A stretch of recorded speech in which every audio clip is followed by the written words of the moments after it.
ভাই ও বোনেরা, মনের দুঃখের কথা কি কইতাম কন দি। মনের ভিতরে যে কত দুঃখ, কেউর কাছে কইয়া বুঝাইতারি না, কেউর কাছে প্রকাশ করতারি না। খালি আপনারা এখন আমার ফেসবুক পরিবার, আমার ভাই ও বোনেরা মনের দুঃখের সুখের কথা মাঝে মাঝে আপনাগুলোকে ভিডিওর মাধ্যমে শেয়ার করি। তো আজকে আমার মনটা অনেক খারাপ, আর আমার মনটা কি লেগে এত খারাপ তাও আপনাকে মাঝখানে তুইলা ধরুম শেয়ার করুম।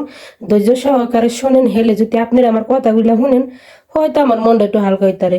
আমি হয়তো মনটারে বুঝ দিতারম যে না, আমার ভাই বোনেরা আমার কথা একটু মনোযোগ দা হনে। তো যা কইতে চাইছিলাম, আজকে আমার মনটার ভিতরে তো দুঃখ লাগতেছে কি লেগা। মনটার ভিতরে লেগে দুঃখ লাগতেছে, অনেক আদরের একটা স্বাস্থ্য বোনের আজকে বিয়া। ওই বোনটা দেশে থাকতে যখন বোনটার গলে গিয়েছিলাম চাচার বাড়িতে, বোনটা অনেক কইতো, বোন যখন আমার বিয়ে হইব, আমার বিয়ে আর কেউ থাকুক আর না থাকুক, আপনি বোন ঠিকই আমার বিয়াতে কিন্তু থাকবেন। বোনের অনেক প্রতিশ্রুতি দিছিলাম, বোন থাকুন, চিন্তা করিস না, আমার অনেক আশা। এত এত চাস্তো বোনের বিয়া গেছে, শাদি গেছে, আগে বড় বিদেশ করছি তখনও খাইতারি নাই, এখন যখন দেশে আয়া পড়ছি তোর বিয়া খামো বোন।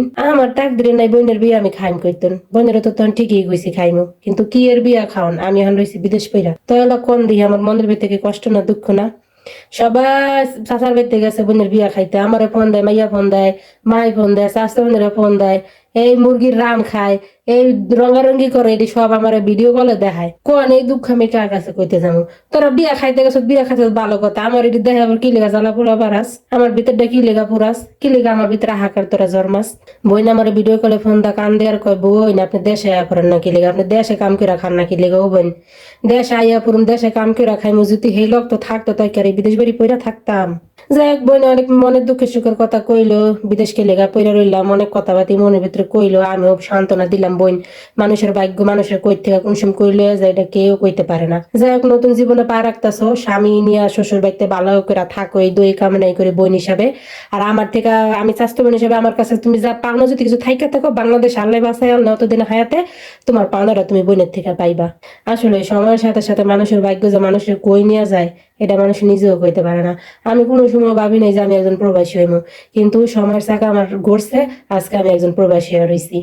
কত আত্মীয় স্বজনের, পাড়া প্রতিবেশীর, কত কাছের মানুষের বিয়ে হয়, শাদী হয়, তা তো দেখতে পারি না, ওইটা তো অত একটা আফসোস লাগার মতো কিছু না। তার থেকে বড় জিনিস এই যে কত নিজের কাছের মানুষ এই বিদেশে আছে, চাচার মরণ দেখতারি নাই, চাস্তো বাড়ির পাশে যা ছোট কালে যারা দেখছে, ছোট থেকে যাগো সামনে বড় হইছি, হ্যাঁ যাগো দেখে বড় হইছি, নানা গো, এই নানারা মৃত্যুবরণ করছে, নানিরা মৃত্যুবরণ করছে, এই বিদেশের বুকে আসছিলাম, তাগো শেষ সময় তাগো চেহারা দেখতারি নেই, তো এটা একটা দুঃখ না।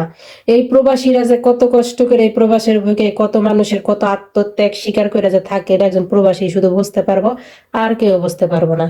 যাই হোক ভাই বোনেরা, আপনাগুলোকে কথাগুলো কইয়া মনটা একটু হালকা হইলো।